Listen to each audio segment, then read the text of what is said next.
Hello, and welcome to Wisdom and Productivity, the podcast of Dr. Efraim Martinez. I am a principal in search of wisdom, and I have found productivity to be a great tool for success.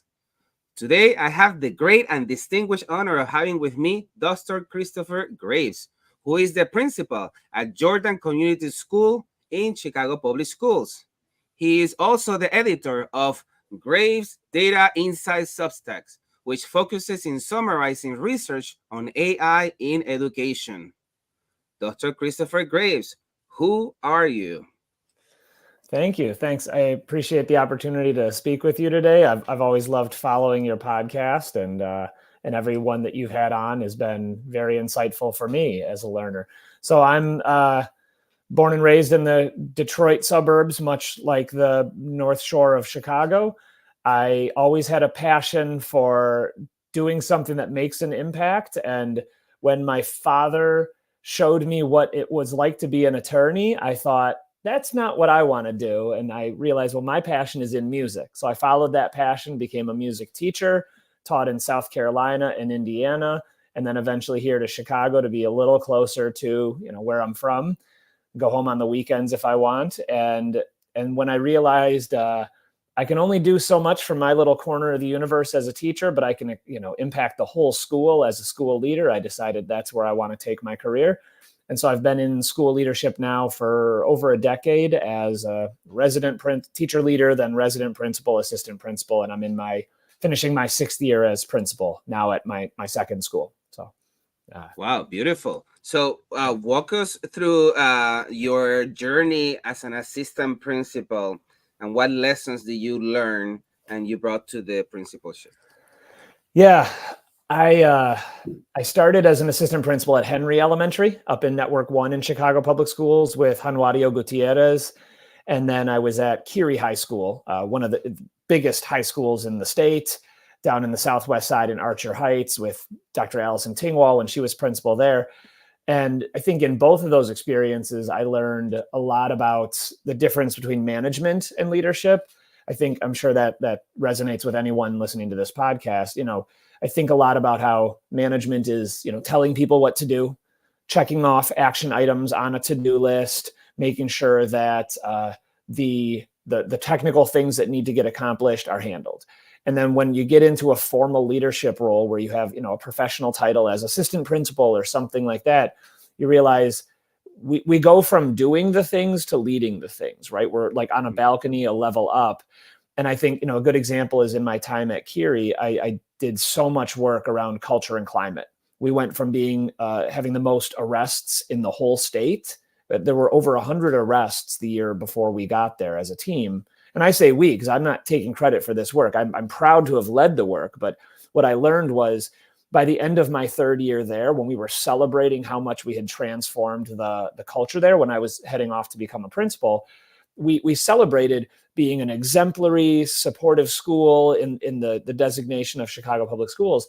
And when we celebrated it, there were over 100 people that we invited from within the school to the celebration. It was security officers, the disciplinarians who really restoratively and humanely managed behaviors, a number of teachers and different staff who over the years we had built this coalition of care and empathy, but yet firm structures around the building. And that's one of the most important lessons I learned is if you want to make that big systemic change, it takes coalition building, relationship building, trust building. And if I tell people to do something, they might do it because I'm their boss, I guess. But if I inspire them to do it and they feel like it's their mission, that's more sustainable. So I think that's probably the best lesson I've learned. And I've gotten to learn some from some amazing mentors in my career. Beautiful. Chris, or members of the audience, for those who don't know, Henry is an elementary school and Curie is a high school.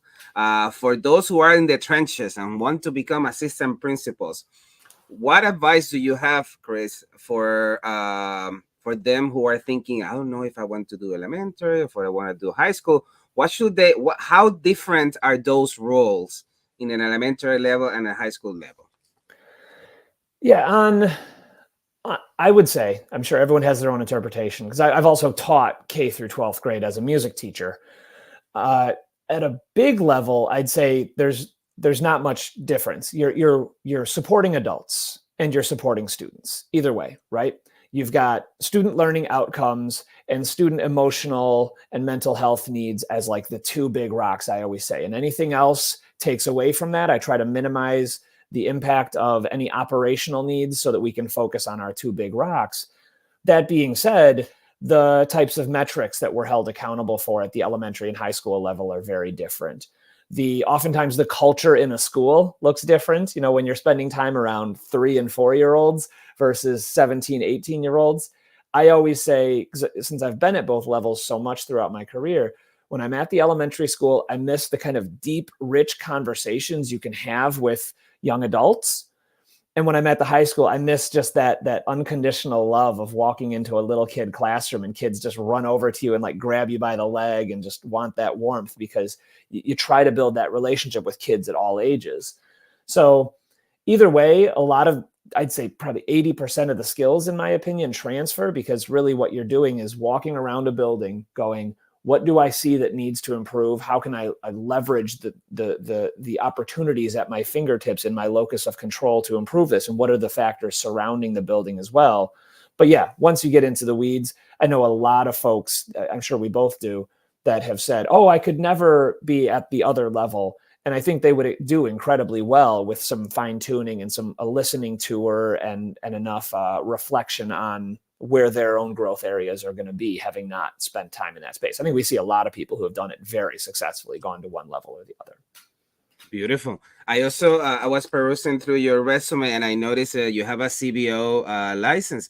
Can you walk us through that experience? What made you go for it? What is it like to go for it? What advice do you have for those who want to attain it too? Yeah, so for those that may not be familiar with the acronym, right, the Chief School Business Official, it's an additional license. You know, once you've gotten your principal license, there's the superintendent endorsement, chief school business official. In my doctoral program, it was about 3 years ago now, it was an option for us to go for it. It was, you know, like any other program. Oh, only a few more courses. And I remember thinking, you know, I think we all like, okay, another title, another badge or something like that, not for title's sake, but for the skills that come along with it. And first off, in Chicago Public Schools, we do a lot with financial management. I know, as you know, in the old budgeting system, I always joke, like they just hand you X number of millions of dollars and say, figure out how to run a school, with a decent amount of training, but a lot of autonomy at our fingertips. But CPS is its own structure.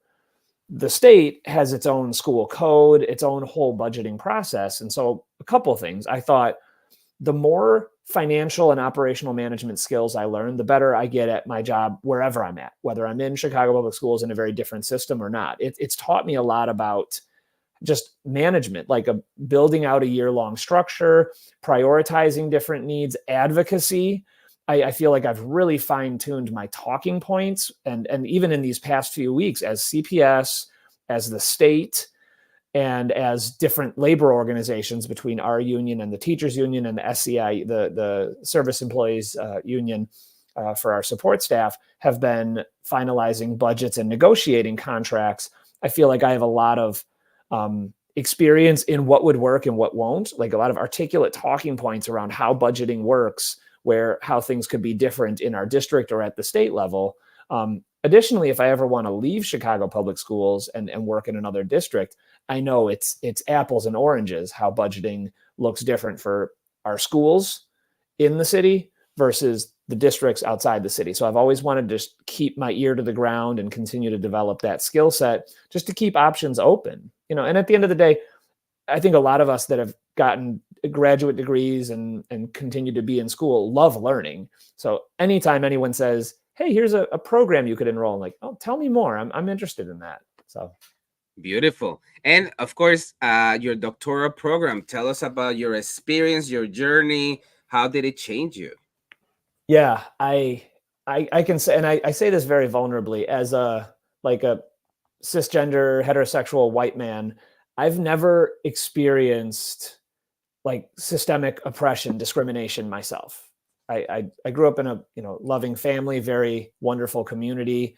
I've seen it around me, right, in the world, everywhere I've worked. And I always say early in my career, I remember going from blue ribbon schools where I was raised and thinking kind of a meritocracy mindset of, anyone can, achieve what they want if they put their mind to it and put in the effort, to realizing how systemic inequities create barriers and hold people back. Mm-hmm. But I had this like fuzzy understanding, almost like, headlights in a fog, and thinking I'm missing something. I don't quite understand this. I don't have a lived experience that shows me things. And I didn't really know where to go. And, I tried to always pour my passion into my work, learn from amazing leaders. But I do remember when I got into that doctoral program, it was at Illinois State University, the EAF, Education Administration Foundations program. The professors I learned from in that program, just the social justice, critical race, critical whiteness. I mean, I'm very proud and thankful for everything I've had in life, but I also realize it's not fair. It's not equitable when others haven't had those same opportunities. And here I am now as a principal of a school with refugee, asylum seeker, newcomer families. Most of our families were not born in this country and came here not for upper middle class career opportunities, but came here seeking better opportunities, which, I mean, almost every single American's history did at some point as well. So my family did that from Italy. I see the same types of passion and interest in our families here. And so that doctoral program taught me why, taught me what, taught me how to really lean in on that and look through that lens. And so when it got to the culmination of writing a dissertation, the lens I look through, I think, anyone who's done that, you've got a theoretical framework, conceptual framework, right? You're looking through a lens of research to say, okay, if I take that perspective, what is the world telling me? What is this topic of interest telling me? And it not only did it deepen my knowledge of my topic, specifically on my dissertation was the school to prison pipeline. Students of certain racial backgrounds being, targeted in the system and pushed towards a life of crime or incarceration. You can unpack that, of course. But it also taught me about adult mindsets. It really deepened my knowledge about, because that's where I went with that topic, was what do I know about this and what do I want to know more? I want to know more about how I as a leader can support my staff in moving along this journey towards racial equity. And it taught me a lot about how to transfer that skill in other areas too. So it was an amazing experience. And I think, anyone else pursuing that, it just makes you a better leader at the end of the day. And if you find a program like I did that really helped transform, that like allegory of the cave, I felt like I was living in darkness, not really quite understanding the brightness of what's out there. And then I was helped to an awakening, armed with not only an aha, but also the skills and perspective to apply what I learned. Beautiful. You mentioned allegory of the cave. That's like one of my favorites. I actually have it in my dissertation because I think my dissertation was on emotional intelligence and school principles. Right. And because I was failing terribly, and it was like I was knocking myself to the same wall constantly. I didn't realize, you can turn around and do it differently. So yeah, doctoral programs can be really transformational. Final trajectory question, Christopher. As you know, I am in my third principalship, and I know that the third time you do something, you just do it better. In your case, you're in your second principalship. What lessons have you learned that perhaps you're doing better now in your second principalship? Yeah, actually, I love that you asked that. And I love that you kind of led with your own vulnerability about, reflecting on your first principalship too. I've done that a lot too. My first principalship was at a school, LaSalle Language Academy. It's a wonderful school in the Old Town neighborhood, right by, like I always say, right by the Second City Theater. If you've ever been to Chicago and you've gone to a comedy show there, it's like right behind there, tucked in the neighborhood. Citywide magnet. Dashe Rowland, I always love to give her a shout out, was my successor. We spent 2 years together with her as my AP, and she took over. And first off, I learned a lot from her. But I think I was reflecting on this a lot recently too. I think anytime I talk to someone like you who's been a principal in multiple places, there seems to be like an affinity we have where someone else said this to me first, and I carry it very personally, and I like to echo it to others who have been in our same journey. You take, like you said, all the lessons you learned in one, and you get to apply it somewhere else with almost like a fresh start, or at least a new opportunity in some ways, right? It's a different staff, it's a different culture. And hopefully your reputation is good enough from the first place that when people talk, because people always talk, they say the fair things about you, right? It's not all glowing and beautiful. We all get and should want the critical feedback as well. But hopefully, we've done enough to prove, okay, yeah, these are the things that make this person valuable for that community if they're coming in to be the principal. So I think one concrete example I've used a couple of times, it's a very vulnerable thing. I remember a teacher saying to me once, sometimes I leave your office feeling worse than when I got there. And I remember that, like, that punched me in the gut, but I needed to hear it. And I remember unpacking why. And I reflected on it with Dashe and a couple others who I knew I could get like some really deep feedback, go deeper on that. Why, right? And it's because I think, I could be wrong, but I think it's because I was raised in a family of attorneys. And in our family, that old adage of like, at the Thanksgiving table, we don't talk about religion or politics. Well, my family's the opposite. Because it's a family of attorneys, we bring up controversial topics. We'll argue for and against topics we don't agree with, because it not only is it fun for us, like, to push each other's thing. Oh yeah, you think that? Well, what about this? But it also deepens your perspective. If I'm against a topic, but I can argue that point, then I know how to counter that point as well. I know how to be prepared to counter that point. So a common example, if a teacher comes to me and says, hey, I was thinking of trying a new curriculum next year. And I go, well, have you done research on high quality curriculums? Have you thought of the impact on student learning? Have you thought about what professional development that's going to take? I might be getting to a yes. I might be asking all the right questions, but the way I've framed it and the way I've approached it, they're going to walk away going, he doesn't support me. Mm-hmm. He's just trying to shut me down. And I had to learn that. So now I'm not going to compromise on the non-negotiables of what it takes to like adopt a high quality curriculum. That's a very high threshold. You should have to do a lot of research. But now I go, I love your passion. I love your excitement for this. I can tell you want to do great things in your classroom. I'm on board. What can I do to support it? I'm opening the door wide, right? And then if I have to say no later, I go, after all this work we've done, we have to come to a conclusion. And I might pause at that point, but I'm going to ask those questions. I'm going to say, okay, great. Well, help me understand a little more.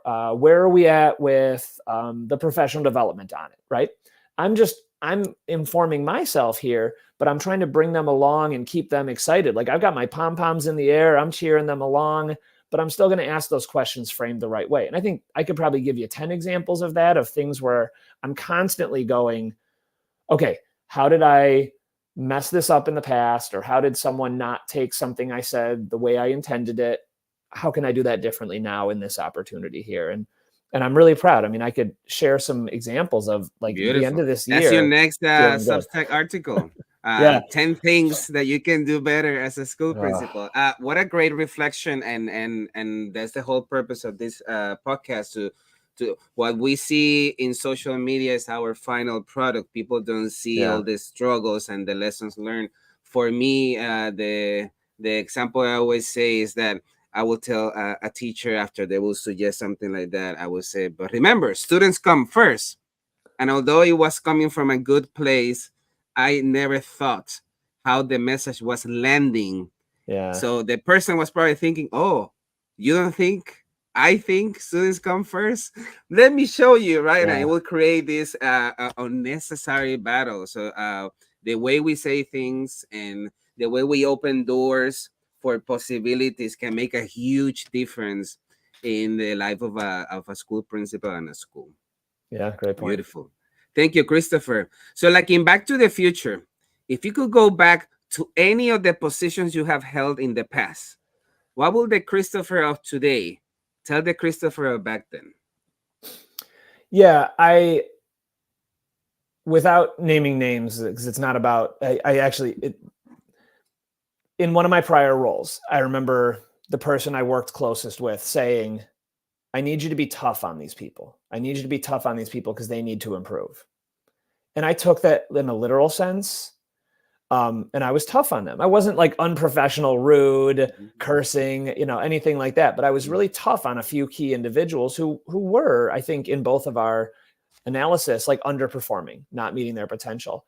And I remember at the end of that year that partner and I had a heart to heart, and we separated ways. And now we're close again. And I think it's because largely I've kind of owned up to like that. The way I was tough on them was it felt tough on them in a way where they felt lesser than, and it was intent versus impact 101, right? My intent was not to demoralize or beat them down.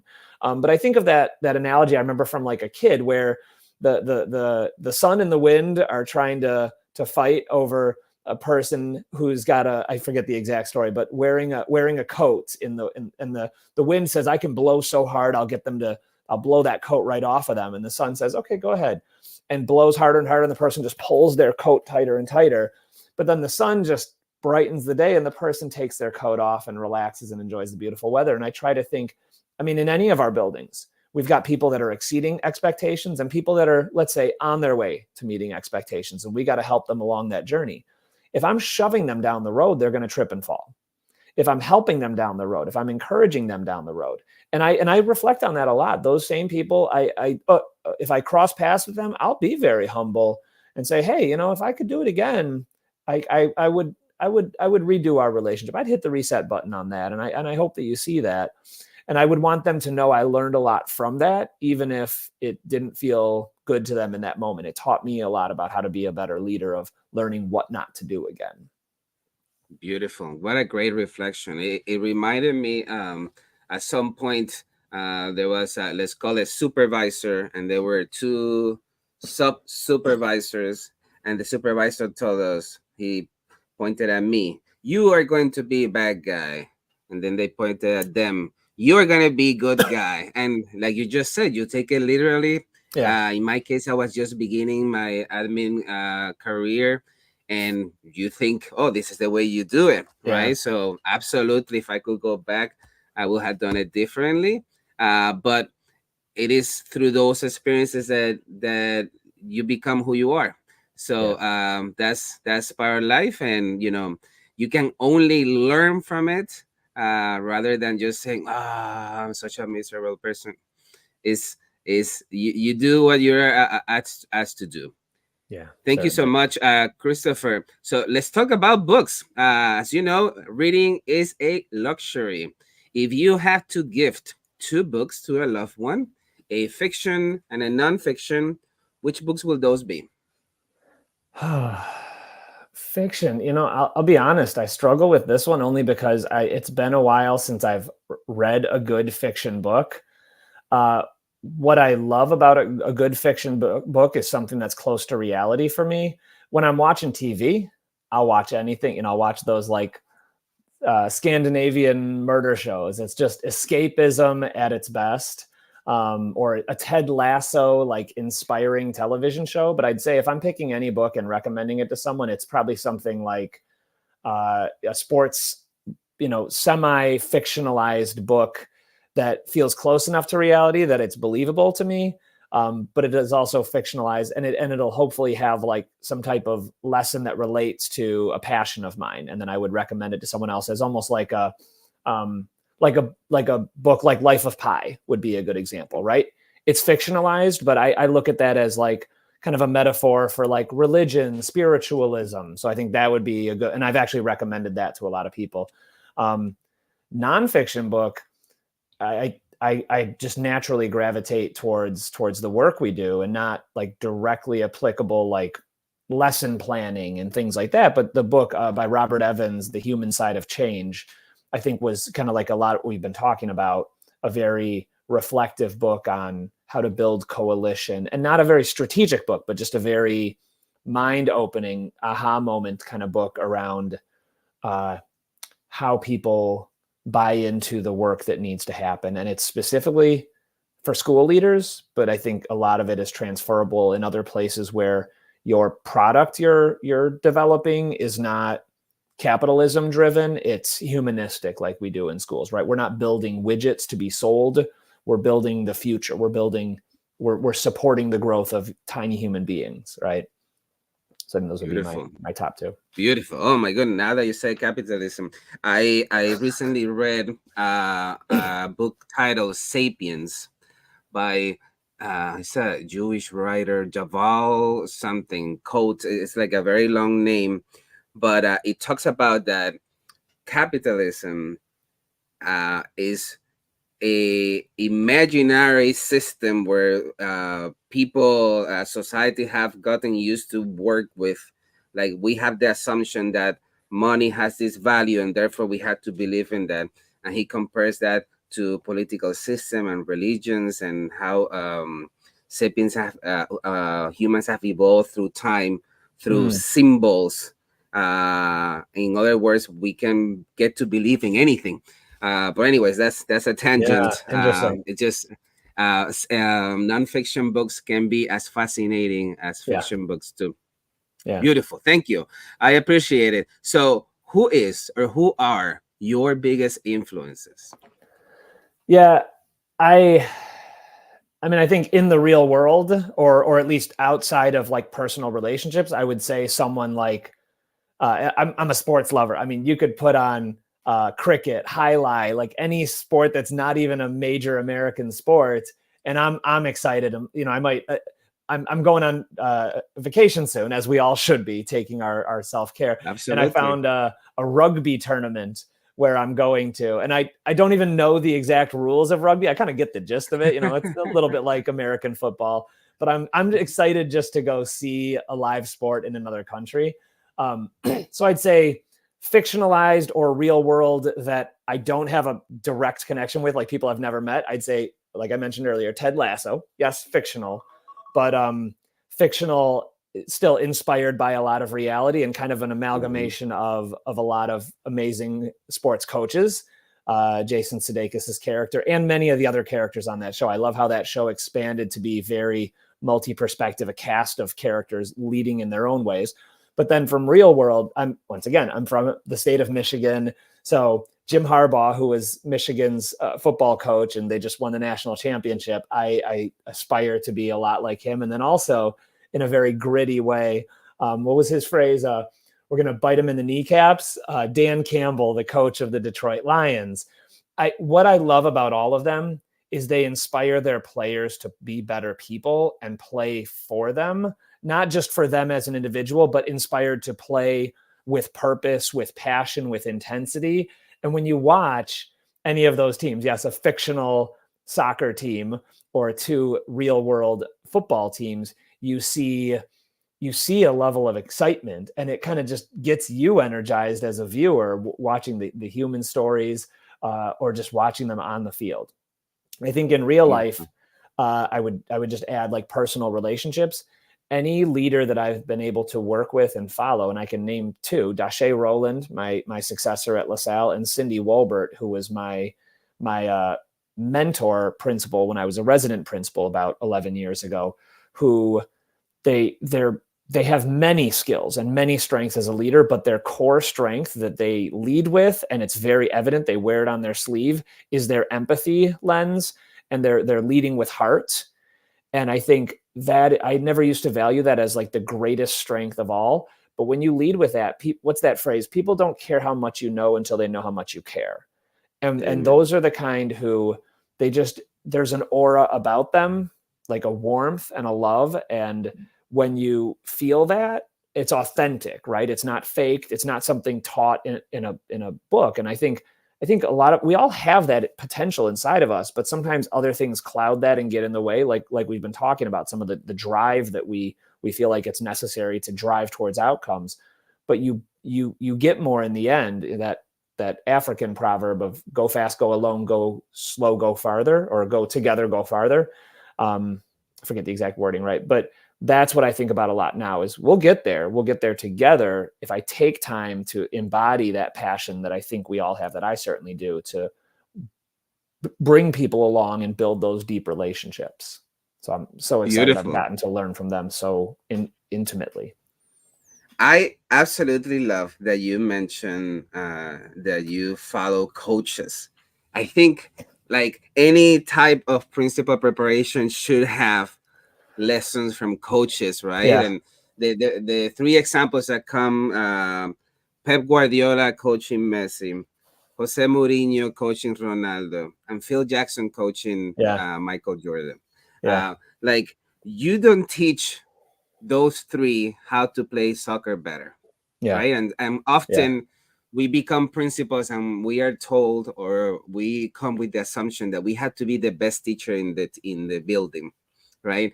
And sometimes we have Michael Jordans in the building. We don't need to teach them, but we need to find something like, so for example, Phil Jackson, in the way he supported Jordan, is like how to best encourage a whole team to play together. It was not how to dunk or play or pass. It's how how, what are the ways to inspire others. And in the Ted Lasso, when he's telling that I don't remember the name, but the very good player in the team who is very difficult, and he Yeah. tells him, "You are the best player, but if you play as a team member, oof, Yeah. everything that you can accomplish." Whoa, Yeah. that was a masterclass. And sometimes that's all we need to do. Yeah. Find that needle in the haystack that super esteemed teacher has not been able to find, and you say it is right there, Yeah. right? Yeah. So amazing, beautiful. Thank you for sharing that, Christopher. Let's take a quick pause to praise the Teach Better community. This podcast is a proud member of the Teach Better Podcast Network. Better today, better tomorrow, and the podcast to get you there. Explore more podcasts at www.teachbetterpodcastnetwork.com. Now let's get back to the episode. Okay, Christopher. So I'm sure you have at some points felt that you might not be good enough or not smart enough, et cetera, et cetera. How have you addressed imposter syndrome? Yeah. That's a big challenge. I think I definitely feel that a lot. And I try to avoid like binaries, right? Like a black and white, like, am I fake or am I real? Am I successful or am I not? I try to just live in a space of looking at everything. So like, for example, right now we take the My Voice, My School survey. And we got good results. One of the categories on there, it's a survey that, for those that may not know, staff take it and students take it and your community takes it. And there are 5 different categories: involved families, supportive environment for students. And one of the categories is effective leaders. And it can be easy to get really fixated on what the answers are on that.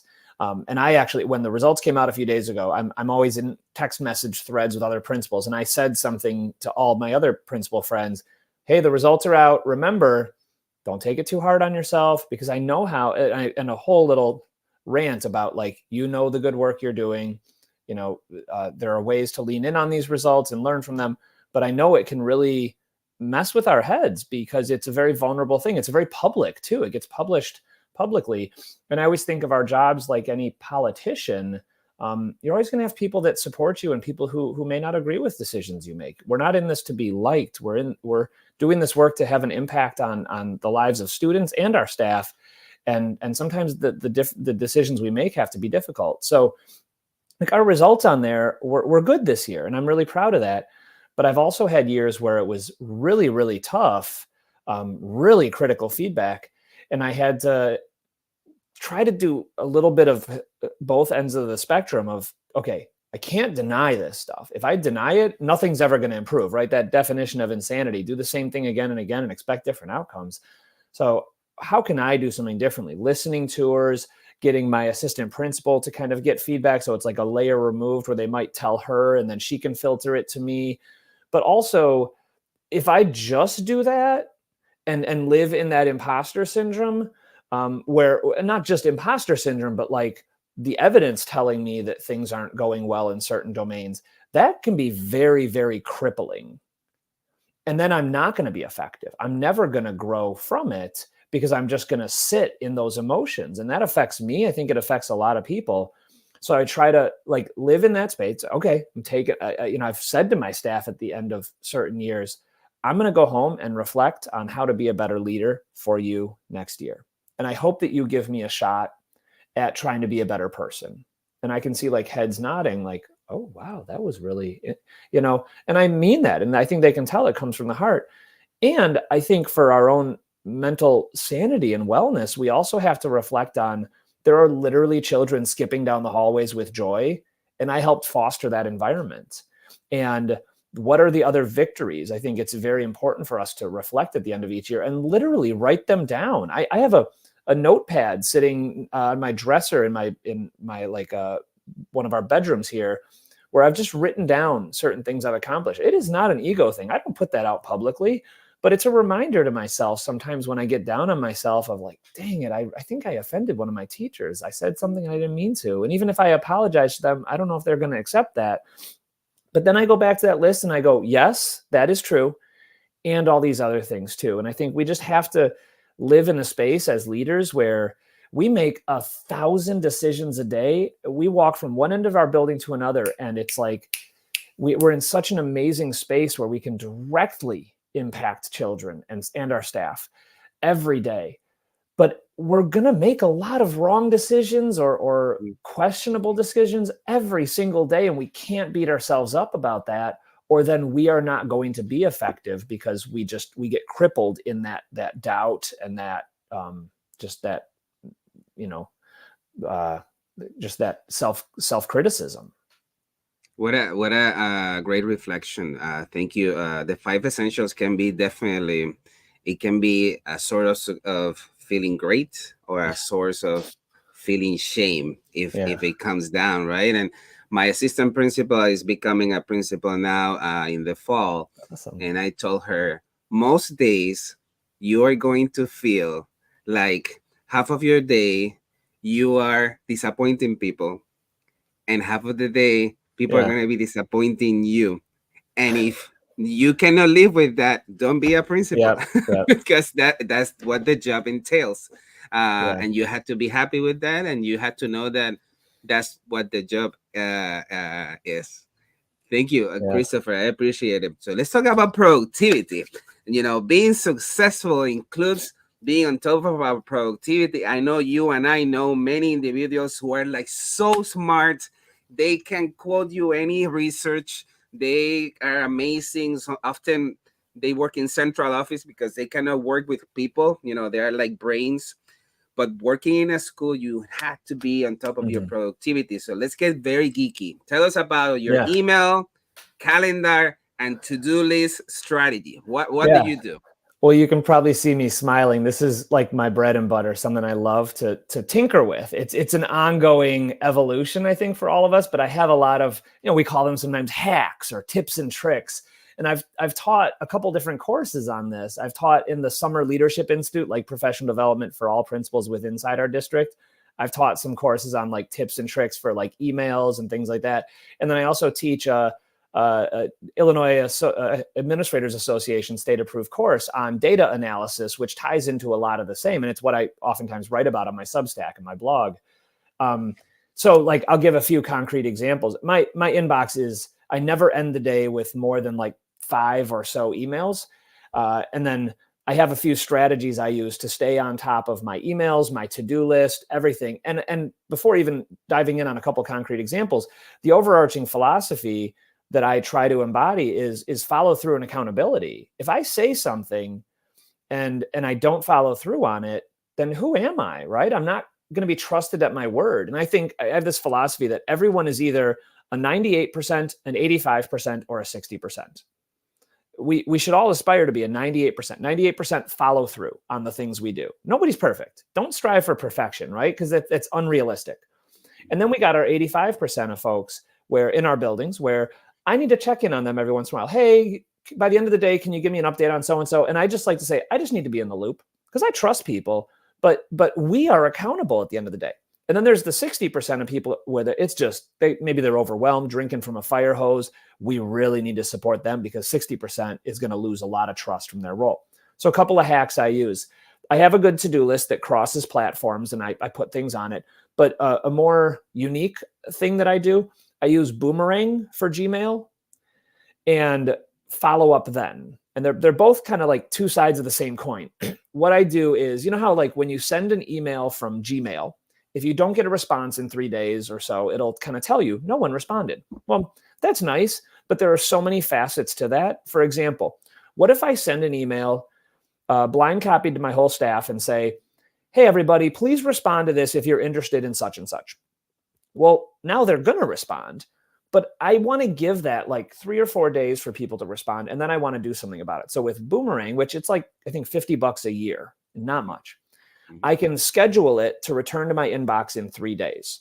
So now I send it and I just let it go. I archive it. I never delete emails. I just archive them because then you can search for them later. But then 3 days later, it's going to pop back into my inbox. And when I look at it and I go, what's this email?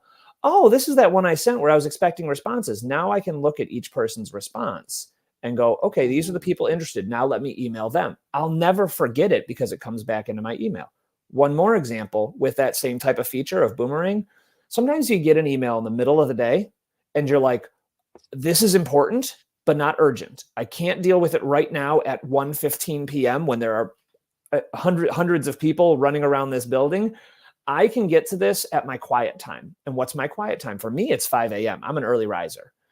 So I Boomerang things to hit my inbox at 5 a.m. So literally every single day I get like a small flood of emails, maybe 5 to 10 that hit my inbox.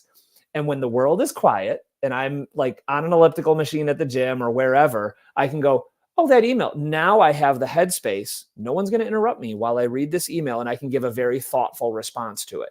And once again, it never slips through the crack because I've scheduled it to hit my inbox and I'm going to respond. And so then, yeah, I might start the day with like 15, 20 emails in my inbox because a few bounced in there, but then I chip away at those. And then if I don't get to something, I just Boomerang it to the next morning and make sure that I didn't wait too long on it. So I probably got 8 or 10 more little examples of things that I'm always trying to think like, is there a better way to do this? Because I'm wasting too much time on this. I bet there's a better way. Let me like Google it, or now we can just ask ChatGPT, how could I do this better? Yes. And I'm constantly trying to do that because we call it sometimes like clawing back time. And we can easily put in 60, 70 hours a week in this job, if not more. So if I can claw back a little more, it's for maybe something else productive or mental health or family time or hobbies. So beautiful. Thank you so much, Boomerang. What a great tool. Yeah. Tell us about your calendar experience. How do you schedule your week, your month, your day? What lessons can we learn from you?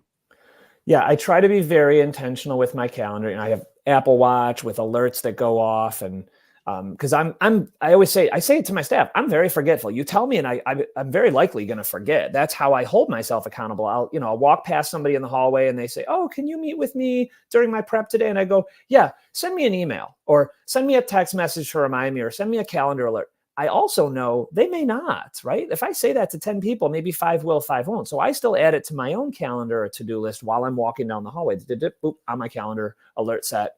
But one thing I like to do, I think we all do a lot of things like our schedules can be so messy. I mean, you look at our calendars and there's like multiple calendars on our calendars that are shared with us of things we got to go to.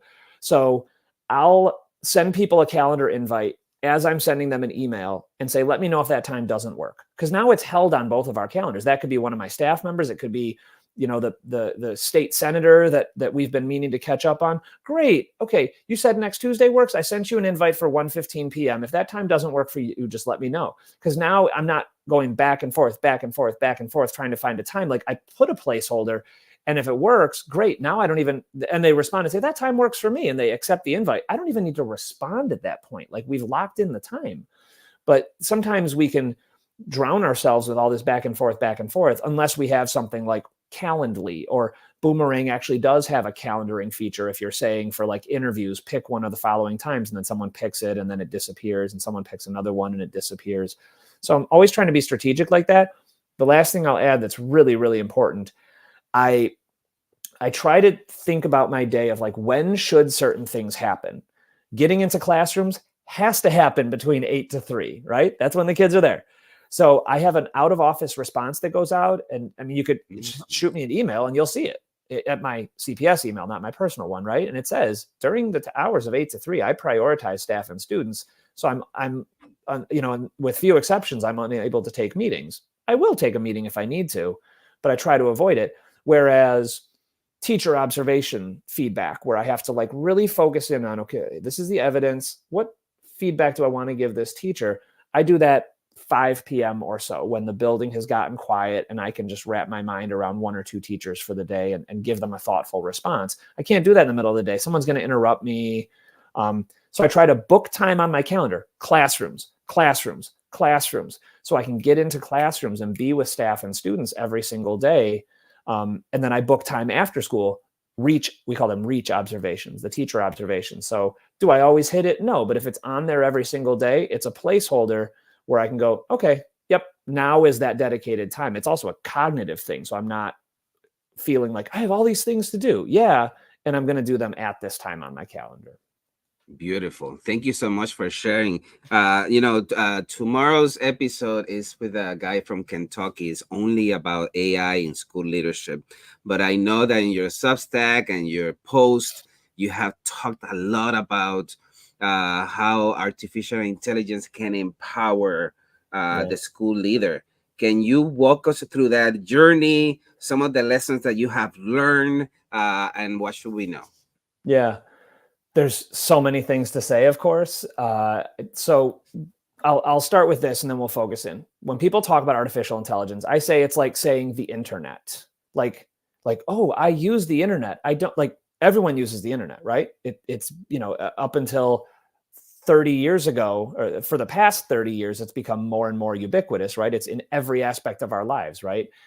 AI is going to be the same thing. When we talk about AI in schools right now, we're oftentimes talking about plagiarism, or artificial intelligence generated lesson planning, something like that. Those are their own avenues to go down. And I introduce those concepts to my teachers during professional development. We'll do like a couple of my teacher leaders and I that are passionate about what artificial intelligence can do. Like I'll give them like 15 minutes, say, okay, everybody pull out your phone and try this. And, people make a little image generation that's kind of silly just to see what's out there. I want people at least aware.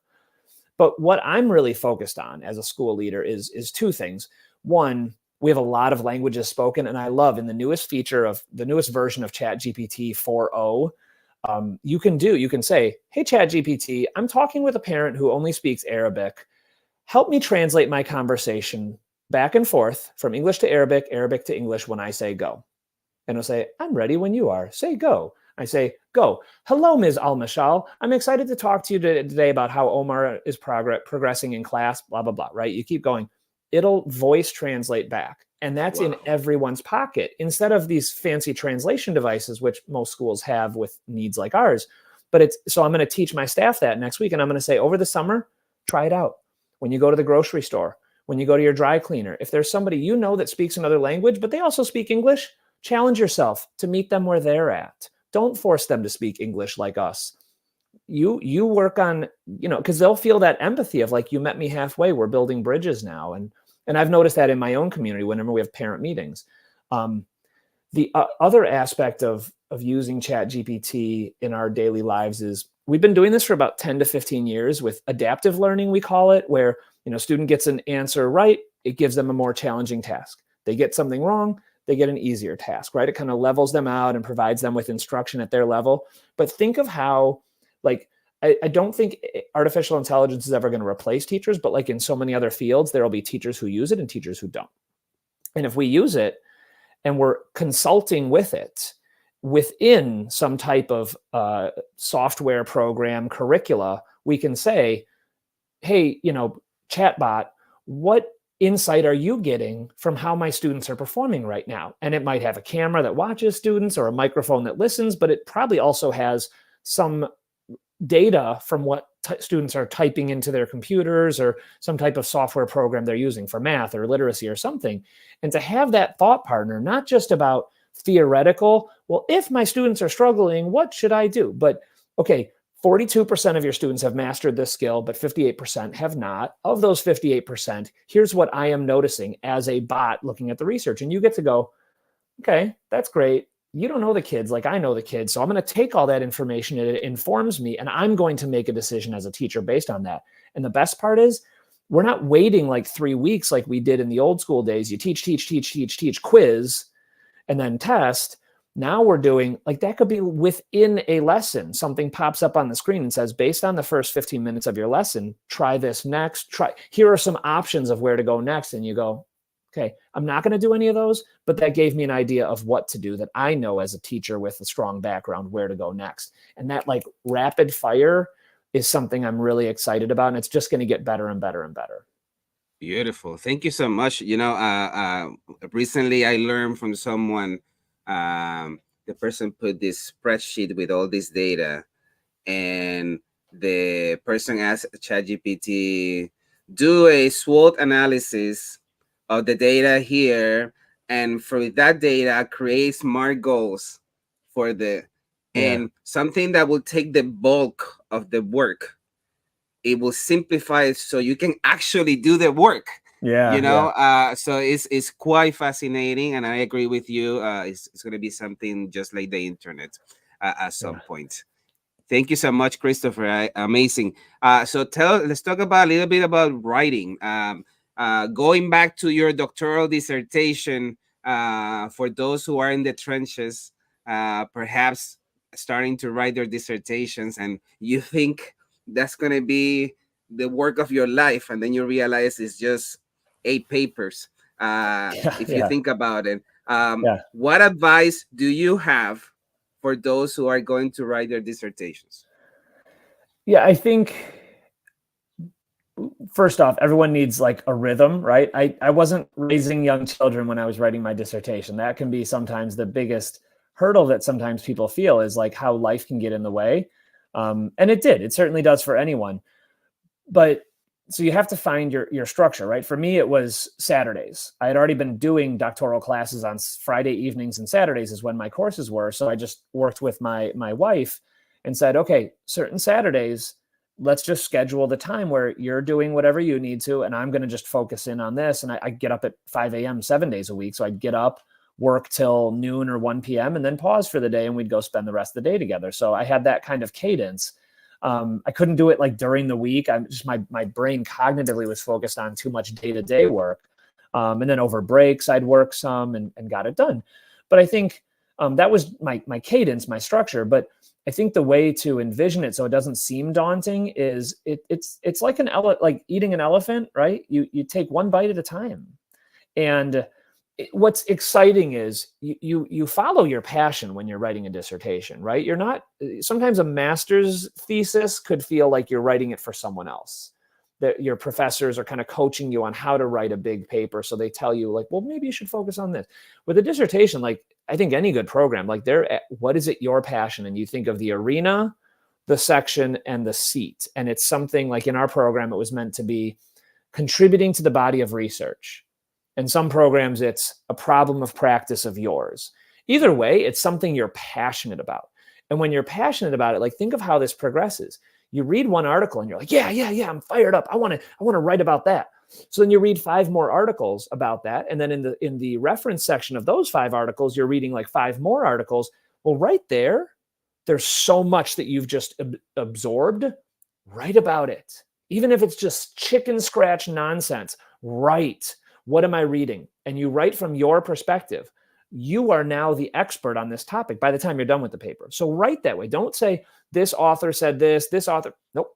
This is what happened. This is what works. Speak with authority and then cite those people to back you up.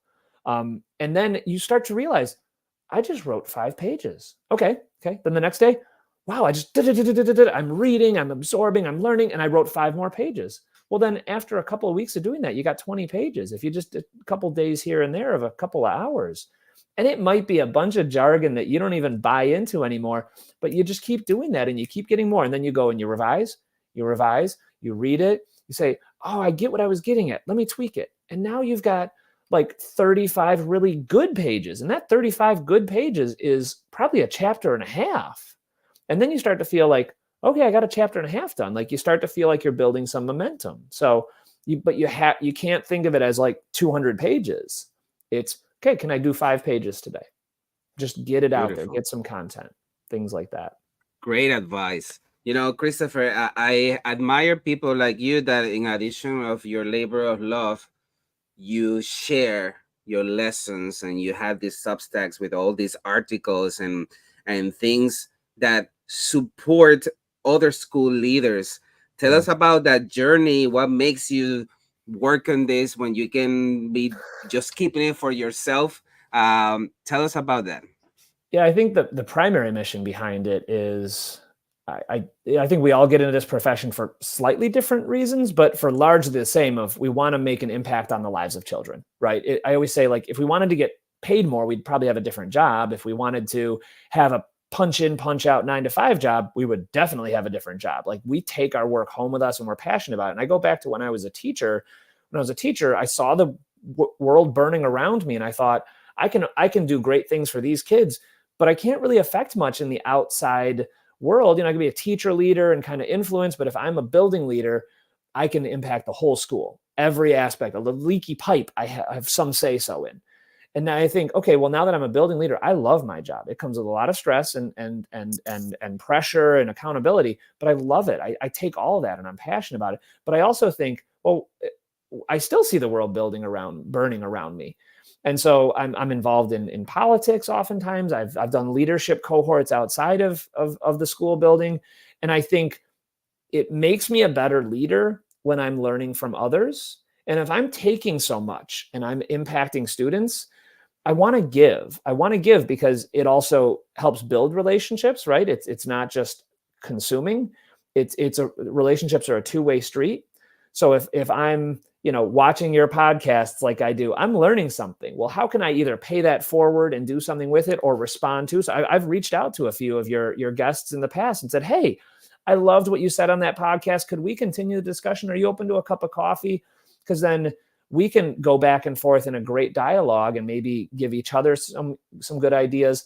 But that's my primary mission. When I'm writing, when I'm putting things out there and just engaging with people, it's to build a sense of connection. And I think, whether any of us ever make money or get notoriety or for any of this stuff, like, that's not what it's about.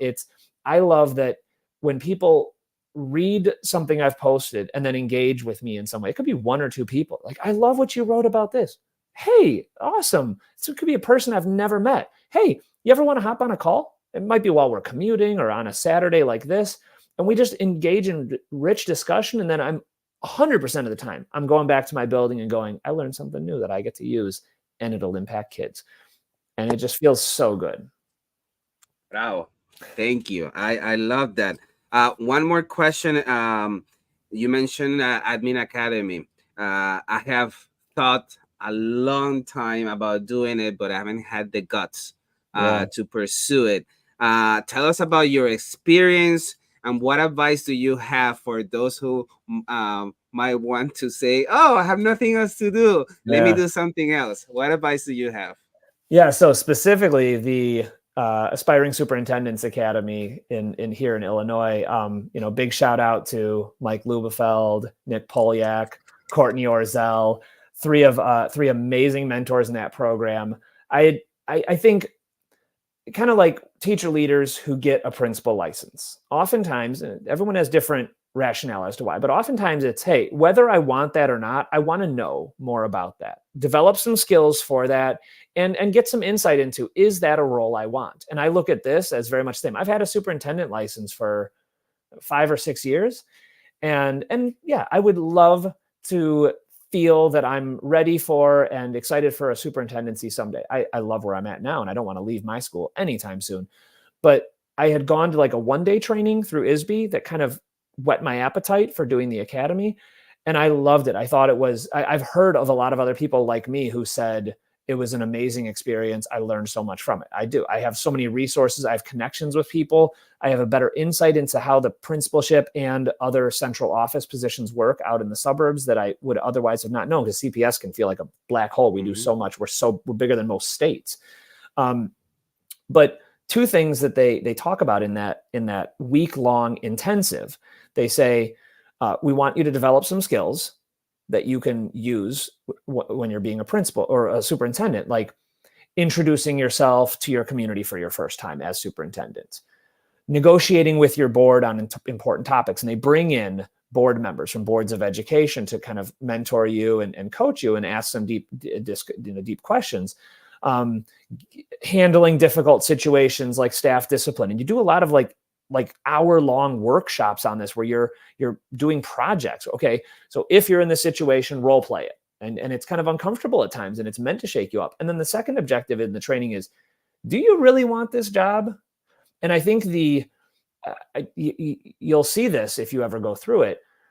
The most emotionally challenging part of it is they bring in multiple superintendents who have all had the same trajectory. They became a superintendent. Times got really tough for whatever reason. Everyone has their own story and they tell you it, but they're coming in to talk to you because they've come out on the other side accomplishing amazing things. And so you inevitably go into it like, oh, I'm so excited to meet this person. And then 15 minutes in, you're like,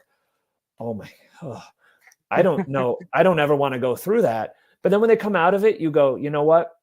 That's difficult leadership sometimes. Sometimes you're going to get those pitchforks chasing you down the road, and you either lean in on it and go, we're going to get through this. We're going to tough this out. It's a difficult time in this community. Or you say, you know what? I've done my part here. I've followed my passion and really tried to make an impact. And I'm going to go take my talents elsewhere into possibly the same role. Like they have been superintendent in multiple places, some of these guests, but it was really eye-opening, really personal, and really, it didn't feel like coursework. It felt like really deep skill development. And I endorse it to anyone if you're aspiring to be a superintendent or really trying to develop the kind of skills that go beyond the principalship skills.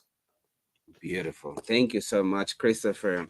And finally, when you take out the hat of school leader, inspirational figure, sharer of knowledge, what do you do for fun? I've grappled with that some recently. Like, what is my identity outside the principalship? Because I think we give so much to it. But first and foremost, my wife and I have been married over 10 years. We have a little family place in Southwest Michigan we go to on most weekends. We do a lot of fix-up jobs in that place, and then the family kind of gathers there every once in a while. It's nice in the St. Joseph, Benton Harbor area. We get to go out to the beach some, so it's just kind of like off the grid feeling. And it's nice to just kind of have that psychological escape. We also have 2 dogs, a French bulldog and a greyhound, and we do a lot of dog volunteering. So we've fostered dogs. My wife especially, she's like the expert on everything with our dogs, but I do a lot as well. We have a sick dog downstairs I'm gonna go take care of in a minute. But beyond that, I love networking. I was a part of the Chicago Council on Global Affairs, one of their leadership programs a couple of years ago.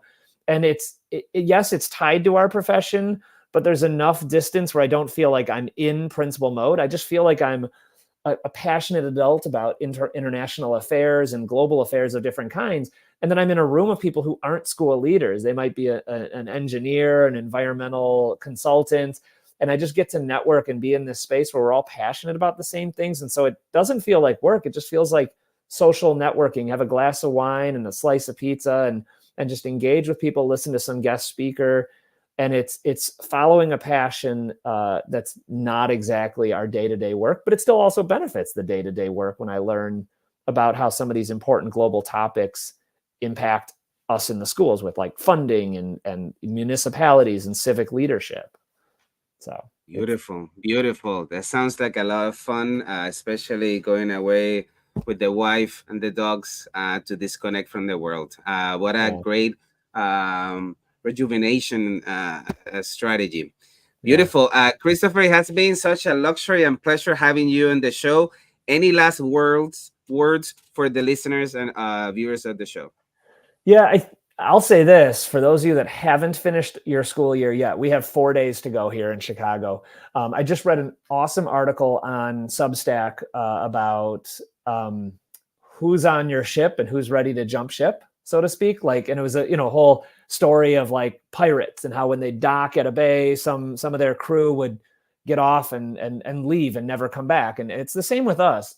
We may have some staff who are okay with moving on for different reasons. I mean, at the end of the day, I love my staff, and our job is to support students. And we have to make sure that that's in our heart, that's at our core. It's not just a job, right? It's a job that has very, very important outcomes.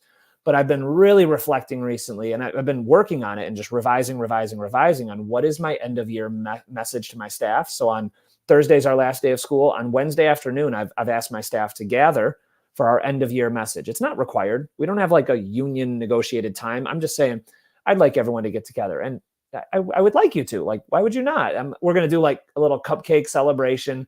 We're going to give a shout out to our people that we know are not coming back because they're retiring or moving out of state. But what is that message you say to your staff at the end of the year? What do they need to hear? And I try to think of it from their perspective. What do they need to hear? Not what do I need to tell them? What do they need to hear, want to hear? What would they love to hear? And I always say to my staff, I've said this since the day I met them at the beginning of the year. I met some of them over the summer.